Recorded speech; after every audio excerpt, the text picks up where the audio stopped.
ആലുവായ ചന്തയിലെ മത്സ്യ ബുദ്ധിയോടെ കോടികളെറിഞ്ഞ് പകിട കളിക്കുന്ന സമുദായത്തിന്റെ നടുവില് എന്റെ പൊന്നു സഹോദരങ്ങളെ രാവിലെ മുതൽ വൈകുന്നേരം വരെ കോൺക്രീറ്റ് സൗധങ്ങളിൽ നിന്ന് രാജകീയ നൗകയിലേറി പഞ്ചനക്ഷത്ര ഹോട്ടലുകളുടെ പിന്നാമ്പുറങ്ങളിൽ സുഖം തേടി അലയുന്ന തനിക്ക് വേണ്ടി മാത്രം ജീവിക്കുന്ന അള്ള തന്ന പണം കൊണ്ട് സ്വന്തമായി സ്വാർത്ഥതയോടെ നിന്ന സമൂഹം ഒരു കാര്യം നിങ്ങൾ അറിഞ്ഞുകൊള്ളുക, ഒരു കാര്യം നിങ്ങൾ അറിഞ്ഞുകൊള്ളുക. കോഴിക്കോട് ജില്ലയിലെ സാനിഹ എന്ന് പറയുന്ന ഒരു പെൺകുട്ടിയുണ്ട്. നിങ്ങൾ അറിഞ്ഞിട്ടുണ്ടോ എന്ന് എനിക്കറിയില്ല. ആരാ സാലിഹ എന്നറിയോ? ആരാ സാലിഹ എന്നറിയോ? 2 റമളാനുകൾക്ക് മുമ്പ് ഒരു 27 രാവിലെ അന്ന് പത്രത്തിൽ നമ്മൾ വായിച്ചതാ. കോഴിക്കോട് ജില്ലയിലെ സാലിഹ എന്ന് പറയുന്ന 11 വയസ്സുകാരെ അവരുടെ അനിയത്തി 7 വയസ്സുള്ള സുമയ്യ എന്ന പെണ്ണ് വാപ്പ മരണപ്പെട്ടു പോയി. ഉമ്മ ഏതെങ്കിലും വീട്ടിൽ പോയി അടുക്കള ജോലി ചെയ്തിട്ടാ അവരുടെ ഭക്ഷണത്തിലുള്ള വക കണ്ടെത്തുന്നത്.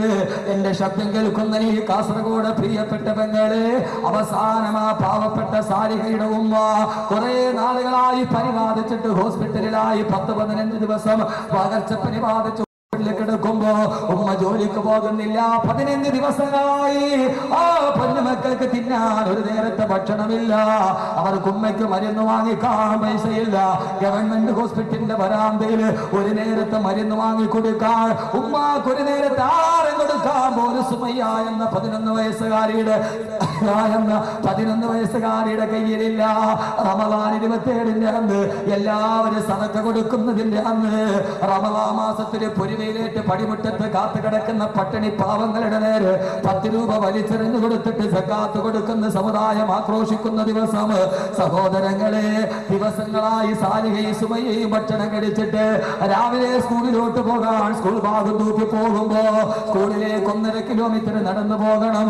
നടക്കുന്നതിനിടയിൽ സുമയ്യ എന്ന 7 വയസ്സുകാരി പറഞ്ഞ് ഇത്താത്തയോട് സാലിഹയോട്, ഇത്താ എനിക്ക് നടക്കാൻ പറ്റുന്നില്ല, എന്റെ കാല് തളരുകയാണ്, എനിക്ക് വിശക്കുന്നു, എനിക്ക് വിശക്കുന്നു, എനിക്ക് വിശക്കുന്നു. ഒന്ന് കേക്ക് സഹോദരങ്ങളെ, കരയുന്ന കൽബ് കാണാൻ കഴിയുന്നവരോട്, കണ്ണുനീരിന് നിറവ്യത്യാസമില്ലെന്ന് തിരിച്ചറിയാൻ കഴിയുന്നവരോട് ഉത്തമ സമുദായത്തിന്റെ കഥയാണ് പറയുന്നത്. കേരള സംസ്ഥാനത്തിലെ ഏറ്റവും ചെലവുള്ള വീട് ആരുടെ എന്നറിയോ? എറണാകുളം ജില്ലയിൽ 40 കോടി രൂപ ചെലവഴിച്ചിട്ട് വീടാരുടേടാ? അത് നമ്മുടെ സ്വന്തം സമുദായത്തിന്റെ അക്കൗണ്ടിന്റെ പേരിലല്ലയോ?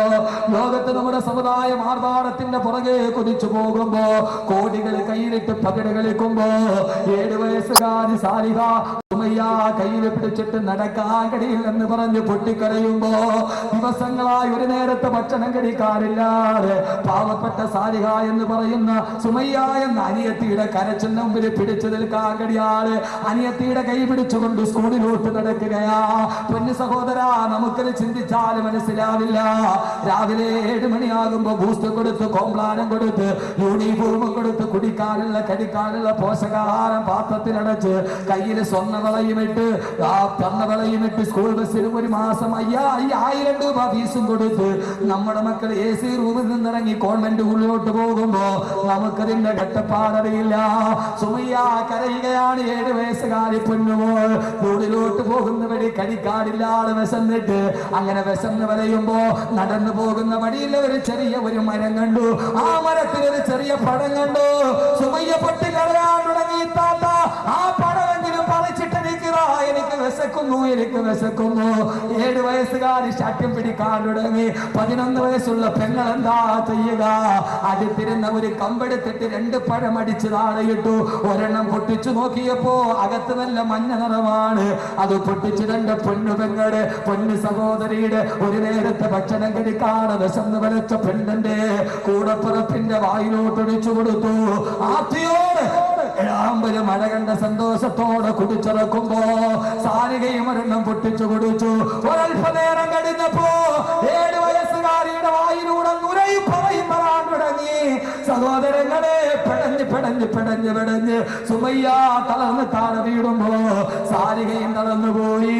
ആളുകളോട് കൂടി താങ്ങിയുടെ ആംബുലൻസിൽ കയറ്റി കോഴിക്കോട് മെഡിക്കൽ കോളേജിൽ എത്തുമ്പോ ആ പാവപ്പെട്ട സുമയ്യ അറിഞ്ഞില്ല, അട്ടിക്കൊടുത്ത സാലിഹ അറിഞ്ഞില്ല. ആ വിശപ്പ് കണ്ടപ്പോൾ തള്ളി താഴെയിട്ട കായ വിശക്കായായിരുന്നുവെന്ന്.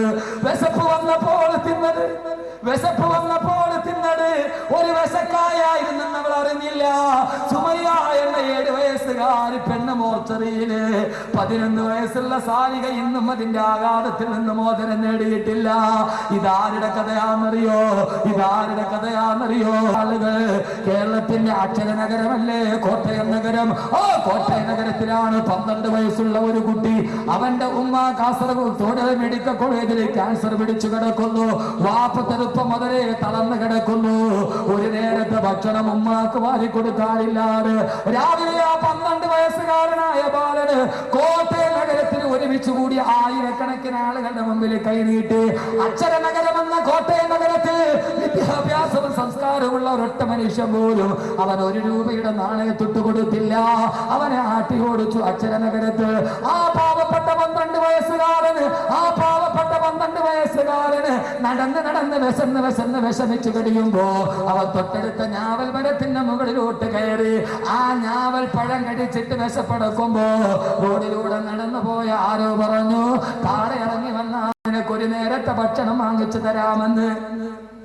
കേട്ട പാടി കേൾക്കാത്ത പാടി വസന്ന് വയറട്ടിയ 12 വയസ്സുകാരൻ ഞാവൽ മരത്തിൽ നിന്ന് താഴോട്ടിറങ്ങി. ഒരു നേരത്തെ ഭക്ഷണമെന്ന് കേട്ട് തുള്ളിച്ചാടിയപ്പോ അവന്റെ കൈകളറിയാതെ അയഞ്ഞു പോയി. അതേപടി മരത്തിൽ നിന്ന് താഴേക്ക് വീണു. ഇന്നും കോട്ടയം മെഡിക്കൽ കോളേജിലെ 4-ാം വാർഡില് 2 കാല് മുടിഞ്ഞിട്ട് കിടക്കുന്നുണ്ട് 12 വയസ്സുകാരന്. സഹോദരങ്ങളെ, പടച്ചറപ്പിനോട് എന്ത് മറുപടിയാ പറയുക?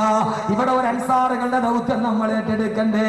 ആരുമില്ലാത്ത സഹോദരങ്ങൾ, ആരും കണ്ണീരൊപ്പാനില്ലാത്ത സഹോദരങ്ങൾ, അവരാരും ഇല്ലാത്തോർ, ആലംബമില്ലാത്തോർ, അവരുടെ ദുഃഖങ്ങൾ ആരറിയാൻ, അവരർത്ഥാഹീനന്മാർ, ആലംബഹീനന്മാർ, അവരുടെ സങ്കടമാരു കേൾക്കാൻ, സങ്കടം കേൾക്കാൻ ആരുമില്ലാത്തവണ്ട്.